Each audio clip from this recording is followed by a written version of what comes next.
Control robots about to be activated. Use players keypad. Yes.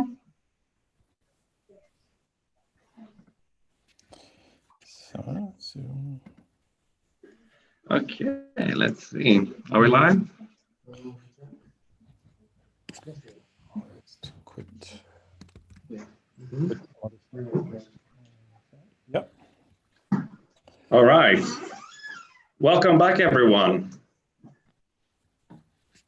So, next on, we have Jonas Söderström, UX strategist at BlackLizzy, and he's going to talk about UI and UX web design. So, we're very happy. Jonas, yeah, take the lead. Well, great, thank you.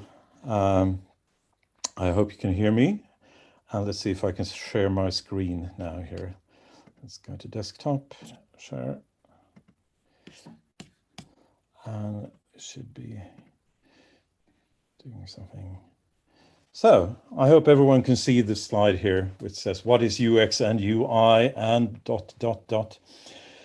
If someone can't see that, please scream now and we'll try to fix it. I hope you should be able to see it. Okay. Well, I was asked to talk about this title and it's exciting, but I found it a little bit boring. So I decided to change the subject for the talk to this instead. Who designed the chairs on the USS Enterprise? There.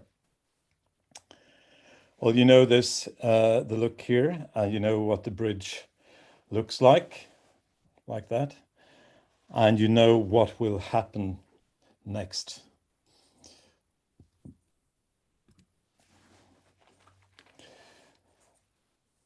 This is obviously a case of bad UX. It's a very bad experience for the people up here on the bridge. They fall all over because they can't sit in the chairs. They can't stay in the chairs when the Klingons are attacking. So, but what is UX actually then? Well, that's a tricky question because there are so many terms and so many words now. We speak about UX design, UI design, and interaction design, and visual design, and how does it all add up? Well, I'll try to take you on a bit of a trip here. Let's build something that actually is what you are going to do. Let's say we build a website. It could be an app or it could be anything, but let's say we build a website. We don't know much about that website when we start to do it, what's going to be in it, but we know a few things. There are going to be a couple of departments at the website. And we think we should have a row of tabs at the top. But come on, Jonas, like shadows like that and rounded corners, that's so 1998 or whatever. So this is the age of flat design. We should need like just clean, sharp edges like that. Okay, but perhaps we could use a bit of color here just to distinguish the tabs from, so people tend to think that those are fields that you should type something in, but if we put a little bit of color in them, we'll probably see that that's tabs. Well, it's still sort of flat. Perhaps we could add a little shading to it. Would that be too much? Well, blue is actually not the color of our company. That's not in our graphic design. We use our corporate color, or is actually this green shade here. When we try to build something to decide things like this, the color, the form, the lines, the shadows or not shadows, that is obviously one set of competencies to decide whether that is good, what is nice, what looks good, what is modern, how do this look nowadays?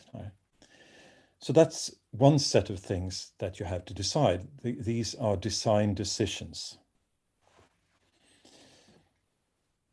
And a design decision is probably also what typeface you should use here.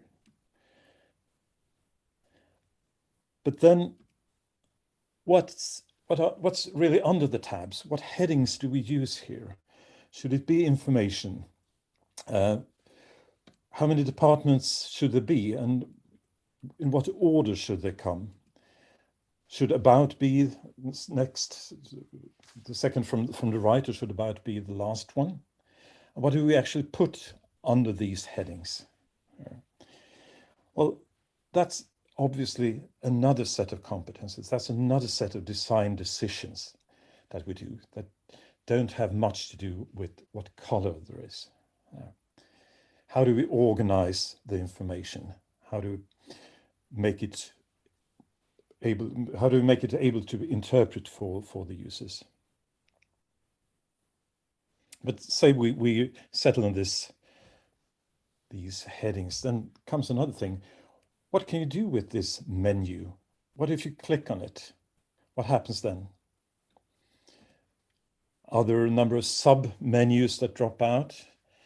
Or if you click on another one, do the sub-menus on the products, do they fold back into the menu, or do they stay, or are they there all the time, or are they just at the time for mouse over or when you tap on it? So now we come to yet another part of design decisions. What can you do with this? How does this react when I touch it or tap it or click on it or mouse over it on it here? These are three very typical aspects of what we do when we do a digital service. The user's focus is first on visual design. That has a lot to do with to see, to feel, to like it or to dislike it, a very quick reaction to what we're exposed to.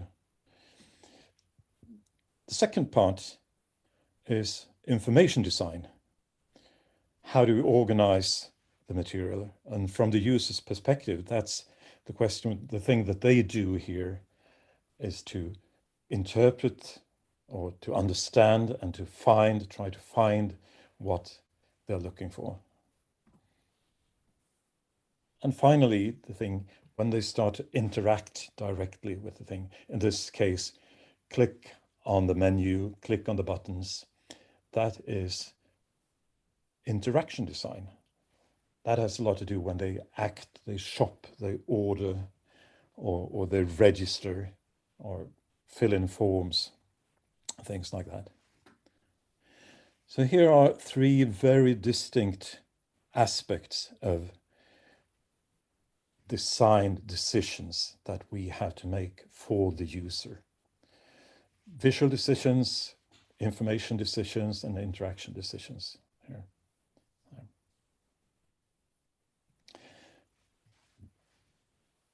This actually is what more or less makes up a user interface. This is what the user sees and reacts and interacts with. This is the user interface. To be precise, a user interface, let's stay there. This is actually what a user interface is. So when you do user interface design, you could do visual design, or you could do information design, or you could do interaction design, or all of it perhaps, if you're very talented and can master all these design decisions.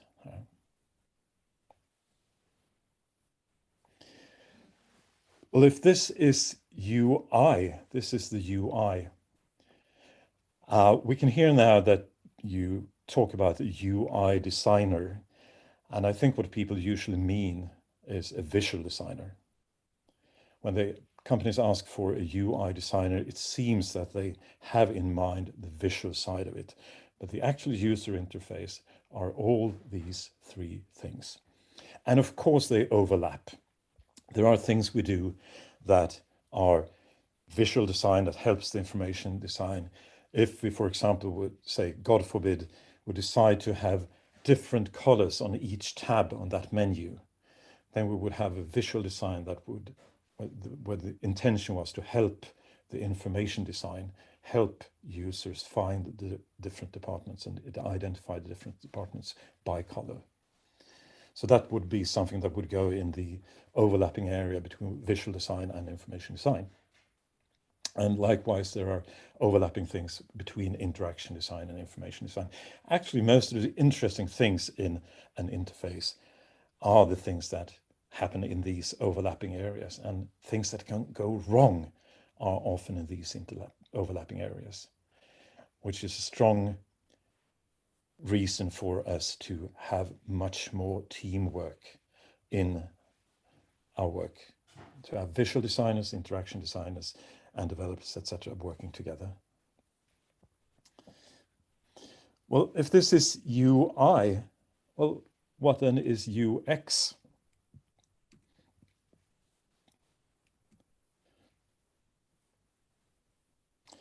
Well, UX is the user's experience. It's actually the most sensible way to think about UX is to think about it. It's a quality measure for the end result. It's if we do all the things right, we get good UX. We don't really design the UX.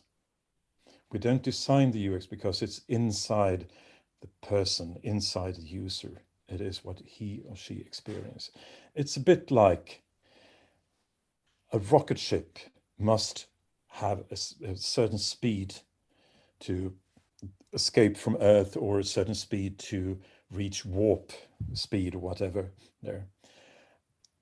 But we don't design the speed. That speed is also sort of the end result of a number of designs things. We design the rocket, we design the fuel, we design the body of the rocket there. If we do all that right, the end result will be speed, that velocity that will get the rocket going wherever it's going there. So UX is a quality, sort of quality like speed in a rocket. Right?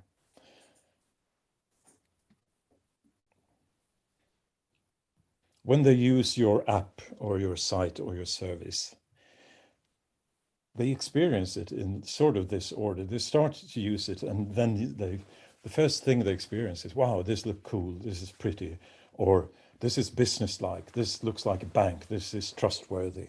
My first impression here comes very, very much from the visual design.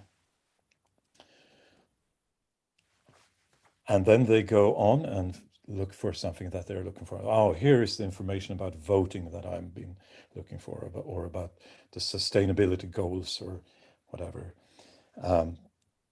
Now I can do something. I can register to vote, or I can download something to help me live or work in a more sustainable way, for example. Yes, great. I'm done. This is a great UX. This is a great user experience. We've done it right.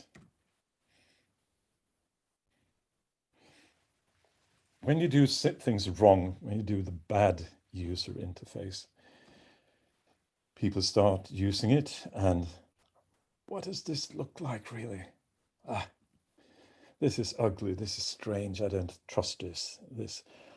And the user leaves and tries some other site or some other app or some other service. But given that it's okay and that it's pleasurable and that it's nice, I start look for, where is the thing I need? Where can I find the sneakers I want to buy? Where can I find the secondhand clothing that I need, or whatever? No. If I can't find it, I'll go somewhere else. I'll try another site. But if I found it, I want to buy it or download it or register myself or whatever. Error. It doesn't work.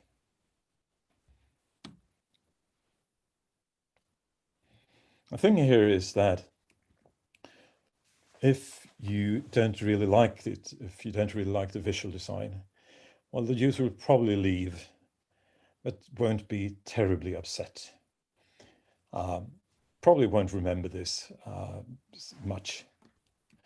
If you invested some time in trying to find something that you think is there, someone told me that you could get this information here. I'm certain that it was here before, but now I can't find it, and I can't understand it. I'll be rather more angry. And if I try to buy or try to upload or try to register or whatever, and it doesn't work, now I'm seriously pissed off. And this feeling here, I've done all the things, I've filled in the form, I've gone through several pages of forms and fields to fill in. This feeling can actually stay with me for decades. Like literally 10 years ago, I tried some website and didn't, or that service, and it didn't work, and I won't go there again.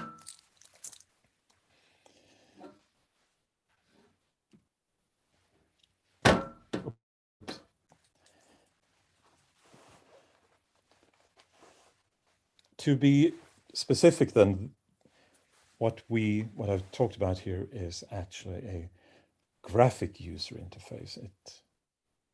It's a thing you can see on a screen, perhaps. And there can be other interfaces also. We could have a voice interface, and then we would, of course, will be no need for visual design, but we will have audio design. We would design how that voice, like the voice of Alexa or the voice of Siri, would sound. What qualities would be in that voice? Would it be warm? Would it talk fast? What kind of inflection would it have? These, if you look at that part of design, something else will be there. The information design will probably sort of be the same. We will organize the information that you can access through the voice in some way, and there will be an interaction. We will design how we can interact with that voice interface. Voice will be something else. So something that is often called visceral design.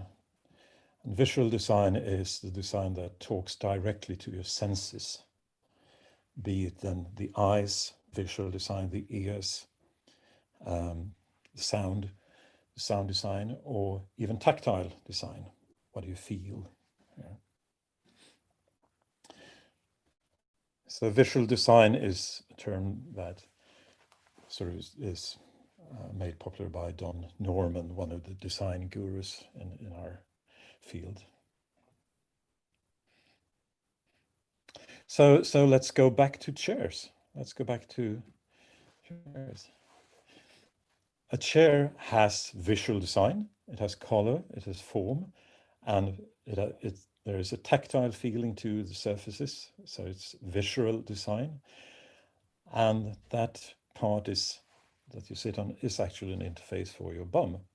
And if that's not good, you will have problems. This is the bad user experience. This is bad UX from a chair. Will a chair have interaction design? Actually, it will. Actually, at least most modern chairs, there are a number of things here, levers and things you can pull to adjust it. And those are often quite complicated. This interaction design is often not very good. The problem we face today, I'd say, in the digital sphere is also that UX is often not very good, especially when it comes to systems that are not just entertainment. Entertainment systems are often great, but systems that you are supposed to use at work. This is a picture that one of my colleagues took. He tried to buy this Mocha Master coffee brewer for his parents last Christmas as a gift. And it was a special prize for this coffee brewer at the time. 3 people could not find the price for this coffee machine in the system, in the sales system at the store. First one tried, couldn't find it. Another one tried, couldn't find it. It says on the price tag here that should be 2,199 crowns. They could not find the right price in the system, although it had been advertised. So clerk number one had to call another person, who had to call a third person, and finally they had to make a telephone call to Germany to be able to sell this product. This is, of course, something we never see in Star Trek. We never see them toil over their interfaces, over bad UIs. Their UIs look like this. They're clean and they're fantastic, and they would be a joy to work with there. Although, though, we can ask ourselves, how can we tell that Star Trek is science fiction? It's actually not from these interfaces. It's not from the fact that there are aliens like this in Star Trek. It's because of this.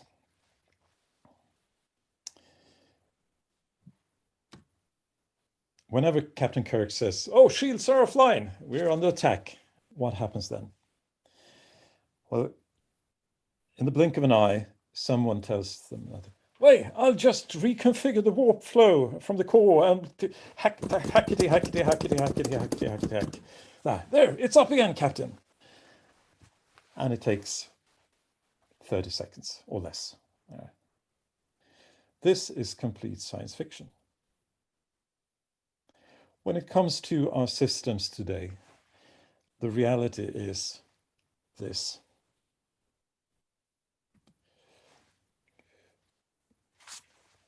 The mail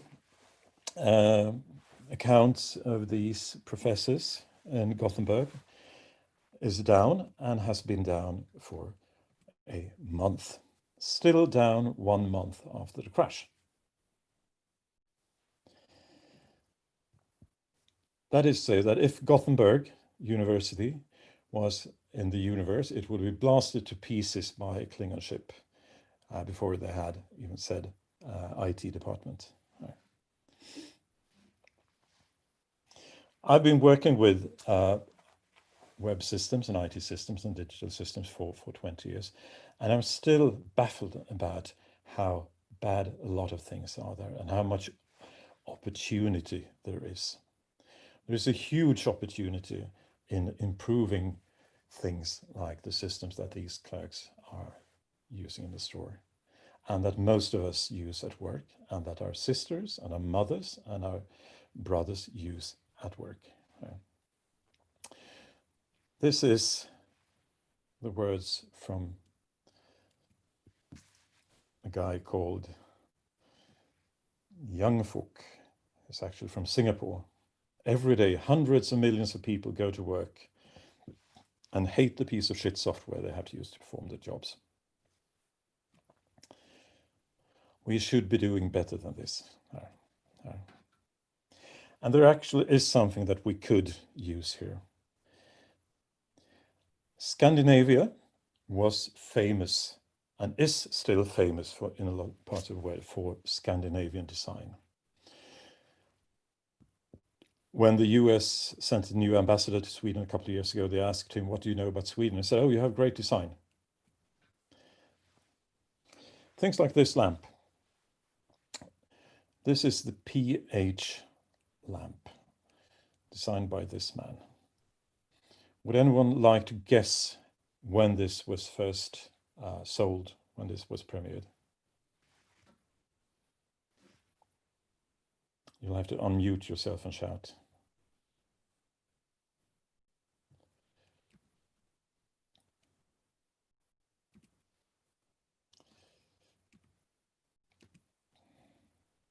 This was first showed in, let's see, 1924. Oh, oops. 1924. You can still buy that lamp. It's still a very much desired object. It's still in production. That's 100 years ago. that lamp has, this design of that lamp has lived for 100 years. 100 years ago, this was what it looked like on the streets of Stockholm. Very few cars there.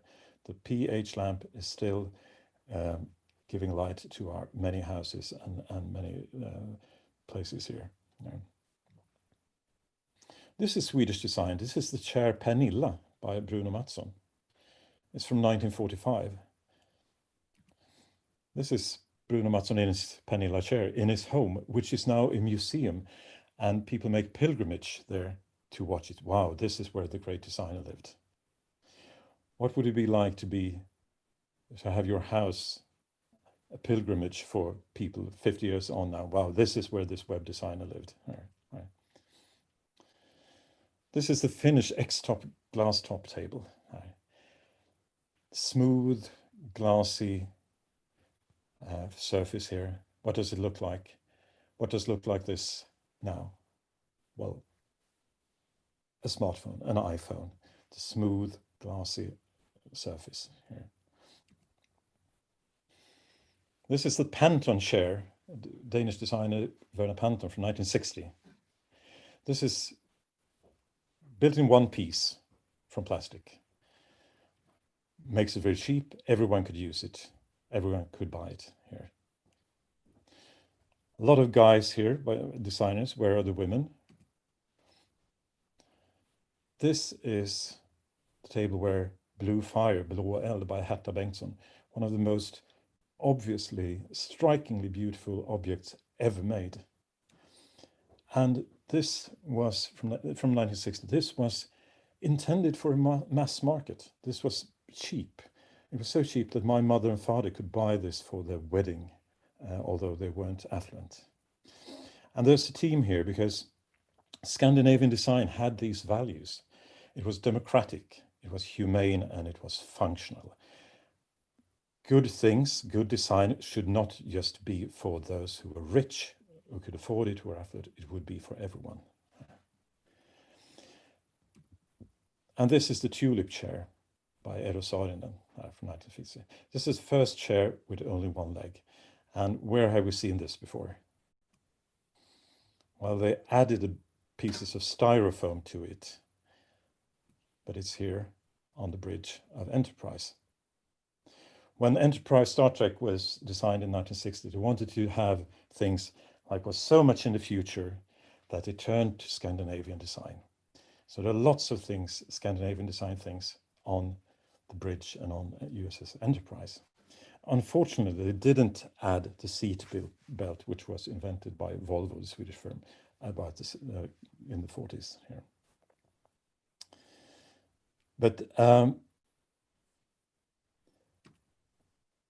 these values, to be democratic, humane, and functional, these are the values that we could and we should build upon in the design tradition now when we do digital things. When we do digital things, they should be accessible to everyone, not just to do those who are digitally affluent. They should be for everyone, regardless of race or ethnicity or age or sex or disabilities. And I truly believe that Sweden could be a world leader in digital design. We have this to build on. We have the Swedish design tradition. We have our design heritage. These are chairs that are adapted to a human body. Our design has always been about functionalism, about a good user experience. It shouldn't just be beautiful, it shouldn't just be pretty, it should be useful and a good experience. We've always been about building humane things that fit the body and fit the work and fit the task that we should do, like these chairs and the tables that you can rise up. And we are extremely good at tech. We're extremely good at IT. Services like iSettle, things like Spotify, add this up. Sweden can become a world leader in digital design. So my final slides here, my final 3 slides are these. Will you join? Thanks. I think I made it exactly in 30 minutes, and I'm sorry. Yes. Time for questions. I'd be glad to answer anyone if we have 5 minutes here. Yeah, and the answer is yes, by the way, to your last 3 slides. Yes, I will join. Oh, great. Let's join this great quest for great design and for not things like this. I got to show you my t-shirt here. Awesome. So we actually have to move forward for our next talk. However, please feel free to write your questions on Discord. And yes, ask Jonas Söderström whatever it is you like. By the way, what an amazing voice for presenting. I really, really enjoyed it. So thank you again, Jonas. Thank you, and good luck, and do good things. Thank you. Do great things.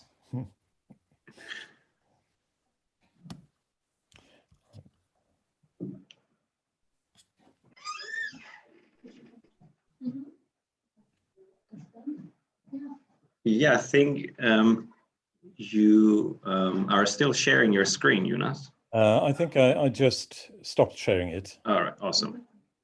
All right. So I can leave. All right.